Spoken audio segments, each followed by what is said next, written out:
Okay, welcome back everyone. Today I have another impromptu card trick for you.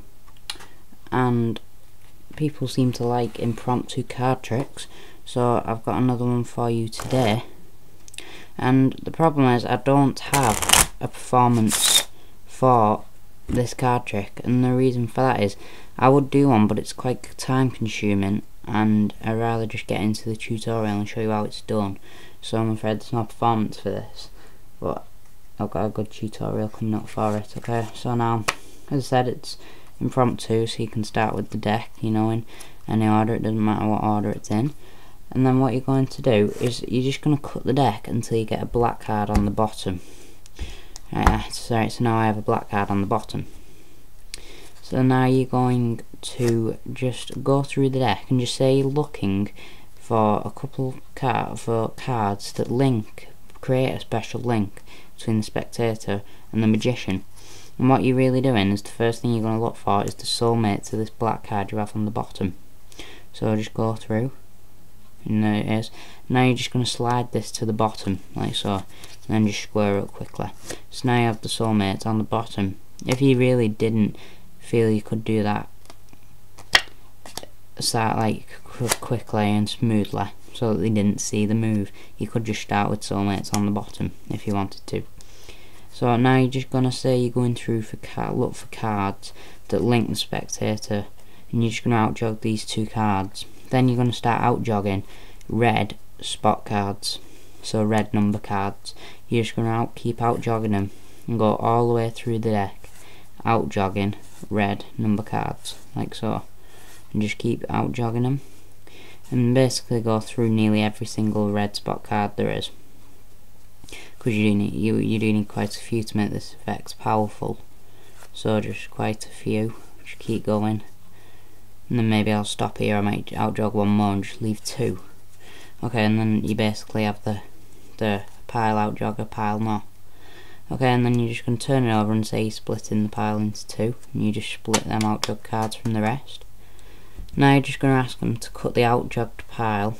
So here's the situation now. We should have the two black cards with a complete pile of red cards, and then the rest of the deck, which we're actually not going to need anymore. But you're just going to ask them to cut the outjogged pile in half, and they're going to take the top half of cards, so that looks about half, about there. Okay, so then they cut this pile off, and then they keep this pile. That's important, that they keep the top pile. And that's not about half, about there. They keep the top pile because that won't contain any black cards. So now they keep the top half, and you ask them to mix that half, and they do that. And you say why they're doing it. You say why they're doing that. You're going to mix yours as well. You take it behind your back. You're not mixing it at all. You can not try and make noises to make it like you're shuffling it. You're not shuffling it.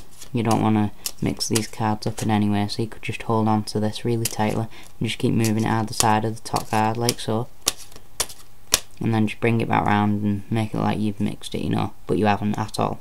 You haven't done it to it, and they've completely mixed theirs.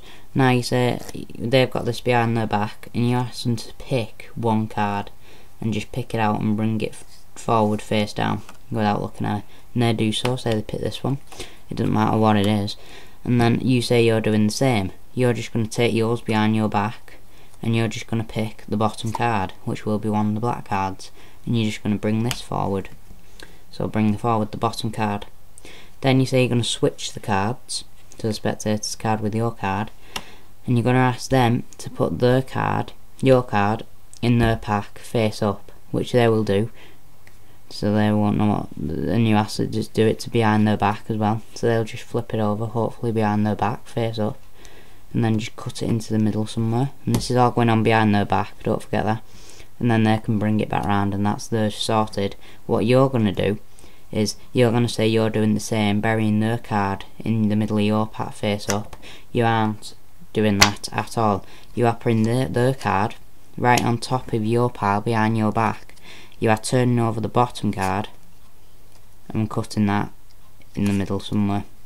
Okay, and now bring that back round, and then you are all set up now to say that. Alright, let's have a look what you picked to say that's the spectator. Or you picked the 4 of clubs, and then say, that's funny because I was talking about special bonds before, and it just so happened that you picked the soulmate, the 4 of spades, and then just show it in like that, and then they will be amazed.